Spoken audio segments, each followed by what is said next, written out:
दोस्तों, ईरान के लोगों ने बहुत उम्मीदें लगा रखी थी डोनाल्ड ट्रंप से कि ये आएगा और हमें बचाएगा। और ये बात मैं कई बार कह चुका हूं अपने वीडियोस में कि कोई नहीं आएगा, कोई नहीं बचाएगा। जब भी फ्रीडम की लड़ाई होती है तो कोई बाहर वाला नहीं आता। अगर आता है तो उसका अपना एक मकसद होता है, और यही जियोपॉलिटिक्स है। ऐसा ही होता चला है, आज से नहीं दोस्तों, आज से नहीं, ये हजारों साल से यही काम होता चला है। मैं आपको बताऊंगा इसके बारे में और डिटेल में, लेकिन उसके पहले मैं आपको बताना चाहता हूं कि ये है द चाणक्य डायरीज, और the Chanakya diaries is trending number 1 Amazon की बेस्ट सेलर लिस्ट में। ये नंबर 1 है। आप डिस्क्रिप्शन बॉक्स में जाइए और आप अपनी मैगजीन आज ही ऑर्डर कीजिए। अच्छा दोस्तों, जहां तक बात है ईरान के फ्रीडम स्ट्रगल की, तो ट्रंप ने ना एक मैसेज भी दिया था कि आप जितने भी यहाँ पे बड़े बड़े आपके इंस्टीट्यूशंस हैं, आप उनको टेक ओवर कर लीजिए। यानी कि भीड़ को ऐसा बोल रहा है कि आप जाइए, बिल्डिंगों में घुस जाइए, कब्जा कर लीजिए। फॉर एग्जाम्पल, ईरान की स्टेट टेलीविजन है, आप स्टेट टेलीविजन के अंदर घुस जाइए और आप स्टेट टेलीविजन पे कब्जा कर लीजिए, रेडियो पे कब्जा कर लीजिए, पुलिस थानों पे कब्जा कर लीजिए। उसने ये सब चीजें बोली नहीं, बट स्टेट इंस्टीट्यूशंस, राइट, जो भी ऐसे इंस्टीट्यूशन हैं जो कि स्टेट के सिंबल्स हैं, जिसको आप मानते हैं ये सरकारी है, उस पर आप कब्जा कर लो। फिर डोनाल्ड ट्रंप लिखता है, help is on the way.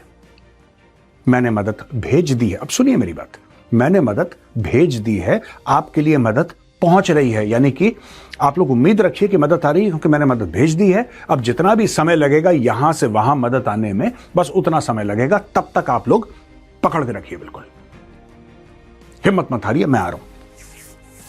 और फिर अचानक 48 घंटे के अंदर डोनाल्ड ट्रंप एक यू टर्न लेता है। यहां पे दोस्तों 2-3 और बातें हो गई। रजा पहलावी जो क्राउन प्रिंस हैं, जो 1979 के बाद अमेरिका में रह रहे हैं, और वो एक फिगर निकले हैं। लोग उनका पोस्टर वोस्टर लेके घूम रहे हैं कि he should be the next guy in charge of Iran and all of that. जब भी आयतुल्लाह खमेनेई का रेजिम गिरेगी, जब भी ये तख्ता पलट होगा, आज नहीं तो कल नहीं तो परसों, he will be the guy. Donald Trump ने बोला है कि वो पता नहीं कि उनका इतना बेस है वहां पे कि नहीं, weather he should really be put in charge और नॉट, आई डोंट नो। ऐसा डोनाल्ड ट्रंप का कहना है। लेकिन न्यूरमबर्ग ट्रायल्स के बारे में रजा पहलावी ने बोला। अब मैं आपको ये बताना चाहता हूं ये स्टेटमेंट क्यों इंपॉर्टेंट है। न्यूरमबर्ग ट्रायल्स क्या हुई थी दोस्तों, कि हिटलर कमिटेड सुसाइड, हिटलर ने अपनी खुद की जान ले ली बर्लिन के बंकर में, और बाकी जो उसके सीनियर लोग थे, ज्यादातर जो उसके जनरल्स थे, एडमिरल्स थे, तो वो भागने लगे। कोई इधर भागा, कोई उधर भागा, कुछ लोगों ने सरेंडर कर दिया। तो इन सबको जब पकड़ा गया तो न्यूरमबर्ग में एक जगह उन्होंने खास निर्धारित करी। उसमें इंग्लैंड भी था, उसमें यूएस भी था, उसमें सोवियत रूस भी था, और 3-4 देश मिलकर न्यूरमबर्ग ट्रायल्स हुई, जहां पे ये नाज़ी वॉर क्रिमिनल्स को सामने लाया गया। रजा पहलावी का ये कहना है कि वैसे तुम्हारी भी ट्रायल होगी दुनिया भर के सामने। यानी कि खमेनेई को पकड़ा जाएगा। खमेनेई के जितने भी चेले चपाटे हैं, चाहे वो इस्लामिक रेवोल्यूशनरी गार्ड कोर के हैं या कोई भी लोग हैं जिन्होंने लोगों के साथ अत्याचार किया है, बुरा करा है, उन सबको पकड़ा जाएगा और न्यूरमबर्ग टाइप की एक ट्रायल होगी। यानी दुनिया के सामने वहां पे मीडिया, सोशल मीडिया सब है, और एक एक करके लोगों को घसीटा जा रहा है, जैसे न्यूरमबर्ग में हुआ था, उनको लाया जा रहा है सामने, और फिर उनको वहां पे कई लोगों को सजाए मौत सुनाई गई। हर्मन गोरिंग जो था, Hermann Goering was number 2। Hitler के बाद वो पकड़ा गया था। ही कमिटेड सुसाइड, उसने अपनी जान ले ली थी, लेकिन बाकी लोगों को, किसी को फांसी दे दी, किसी को कुछ। तो ये that is what happened in Nuremberg. वही चीज कह रहा है रजा पहलावी कि तुम्हारे साथ भी न्यूरमबर्ग होगा। You will be held to account. एक एक करके जो भी इस पूरे स्ट्रक्चर का है, ये जो पूरी इस्लामी रजीम है, जो भी ये पूरा यहाँ पे, चाहे फौज के हों, चाहे पुलिस के हों, चाहे जो जेल के जेलर हों, जो लोगों को मारते पीटते हैं, अत्याचार करते हैं, जिन लोगों ने फैमिलीज को डिसअपियर करा गया, everybody will be held to account. और यही बात ट्रंप ने भी बोली थी दोस्तों। ट्रंप ने यही बात बोली थी कि इनके नाम याद रखना, जो आपको अब्यूज करते हैं, जो आपके साथ अत्याचार करते हैं, इनके नाम याद रखना, सबको सजा मिलेगी। अब हुआ ये कि ट्रंप ने ले लिया यू टर्न। पर दोस्तों, don't even assume for a minute कि ट्रंप भूल गया ईरान को। ट्रंप कुछ ना कुछ करेगा। Trump will do something. अब ट्रंप कब करता है, क्योंकि अभी तक खबर यह है कि इजरायलियों ने मना कर रखा है। इजरायलियों ने बोला है डोनाल्ड ट्रंप को कि भाई तुम अभी कुछ मत करना, अच्छा, इजरायलियों ने बोल रखा है, अरबों ने भी बोल रखा है। अब मैं आपको दोनों के कारण बता देता हूं कि डोनाल्ड ट्रंप को इजरायलीज ने क्यों रोका और अरबों ने क्यों रोका। अब आप बोलेंगे साहब ये इजरायली क्यों रोकेंगे, ये तो दुश्मन है ईरानियों के, फिर ये मना क्यों कर रहे हैं डोनाल्ड ट्रंप को यार कि तुम मत बॉम्ब करो, इनको तो बोलना चाहिए कि मारो बम यार, इन्होंने क्यों रोका। और फिर आप ये बोलेंगे कि मेजर साहब अरब दुनिया के भी बहुत दुश्मन है ईरान वाले, इन्होंने क्यों रोका। दोस्तों रोकने के कारण मुख्य तौर पे ये हैं। नंबर 1, इजराइल ने क्यों रोका, क्योंकि इजराइल को ऐसा लग रहा है कि जब एक लेवल पे यू सी, अभी तो चल रही है वहां पे प्रोटेस्ट ना, चल रही है, लोगों को मारा जा रहा है, पीटा जा रहा है, गायब करा जा रहा है, there are killings which are happening. एक लेवल पे जब ये प्रोटेस्ट पहुंच जाएंगी, एक खास लेवल पे, जब ऐसा लगेगा कि पूरी रेजिम जो है इस्लामिक रेजिम, ये खमेनाई की पूरी रेजिम ये चरमरा गई है, बिल्कुल ये कांप रही है, बिल्कुल ये नहीं कर पा रही बिल्कुल कुछ भी, राइट, बिल्कुल बेबसी हो गई है, उस वक्त अगर आप अटैक करेंगे तो आपने अटैक करा और ये रेजिम गिरी।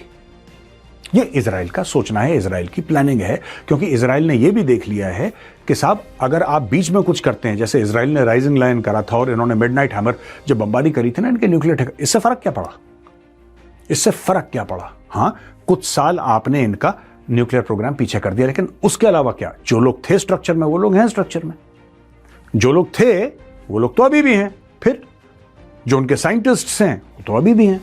तो अगर उनके साइंटिस्ट्स अभी भी हैं और सब लोग अभी भी हैं, तो फिर what difference has midnight hammer और राइजिंग लायन मेड, नथिंग। तो इजराइल का यह मानना है कि अगर आपको डिफरेंस दिखाना है इसमें, अगर आपको एक्चुअली तख्ता पलट करना है, रेजिम चेंज करनी है, तो it must come from the ground. आप बाहर से रेजिम चेंज करना बड़ा मुश्किल है, तो आप जब बाहर से बम मारेंगे, आप अपने फाइटर जेट्स भेजेंगे, आप F-35 भेजेंगे, B-2 बॉम्बर्स भेजेंगे, F-22 भेजेंगे, और जब वो अटैक करेंगे तो उस समय ये पूरा जो स्ट्रक्चर है ये इतना कमजोर हो जाना चाहिए because of internal strife and civil war कि अपने आप धड़ाम से वो गिर जाए। ये तो इजराइल का लॉजिक है। अब अरब देशों का क्या लॉजिक है दोस्तों। अरब देश भी अमीर हैं और गरीब हैं, और जो गरीब हैं उनकी चलती नहीं है, जो अमीर हैं वो तेल की वजह से अमीर है। तो कोई अरब देश ऐसा नहीं है जो बहुत बड़ी कोई सॉफ्टवेयर बना रहा है, कोई इन्वेंशन कर रहा है। ये सारा का सारा पैसा, at least 90%, except for Dubai, Dubai has really reinvented itself. This we must grant to Dubai. The ruler is somebody with a tremendous amount of foresight. He's a visionary. तो उन्होंने दुबई को बिना तेल के ही, it's a tourism hub, it's a financial hub. Dubai is at another level altogether. तो हम यहाँ पे दुबई की बात नहीं कर रहे हैं, कह रहा हूँ rest of the Arab world. उसमें हुआ क्या है, उसमें हुआ ये है कि अब तेल बेच के आपने अपने महल खड़े करे, तेल बेच के आपने इतना पैसा इकट्ठा करा।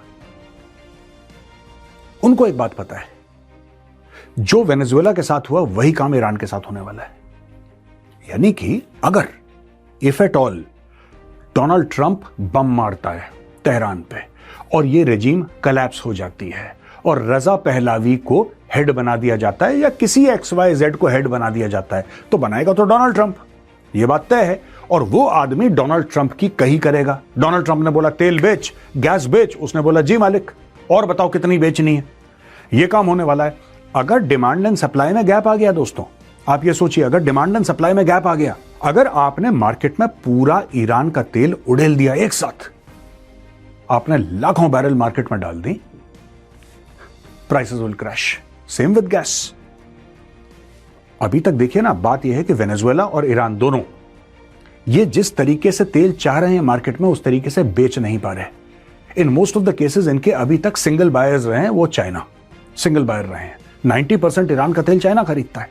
अब आप ये समझ लीजिए कि वो तो गया ईरान से डायरेक्टली चाइना, कहानी खत्म हो गई भाई, ईरान से चाइना चला गया तेल। अगर वही तेल, उसी तेल का production because of western technology आप दुगना तिगुना चौगना कर देते हैं और पूरी दुनिया में वो तेल जाता है ईरान का, तो ऑयल प्राइसेस में उथल पुथल हो जाएगी। हारेगा कौन? अरब देश, जो कि जमीन से तेल निकाल के पैसा कमा रहे हैं। तो दोनों नहीं चाहते, और यहां पे नेतन्याहू ने एक बहुत बड़ी धमकी दे दी है। नेतन्याहू ने बोला है कि अगर तुमने कुछ गलत करने की सोची तो मैं तुम्हारा वो हशर करूंगा जो आज तक तुमने सोचा नहीं होगा। ये देखिए साहब, नेतन्याहू का स्टेटमेंट है, Israel will act with a force it has not seen. Israeli Prime Minister Benjamin Netanyahu warned Iran of an attack of unprecedented force if Tehran were to strike Israel amid heightened regional tensions.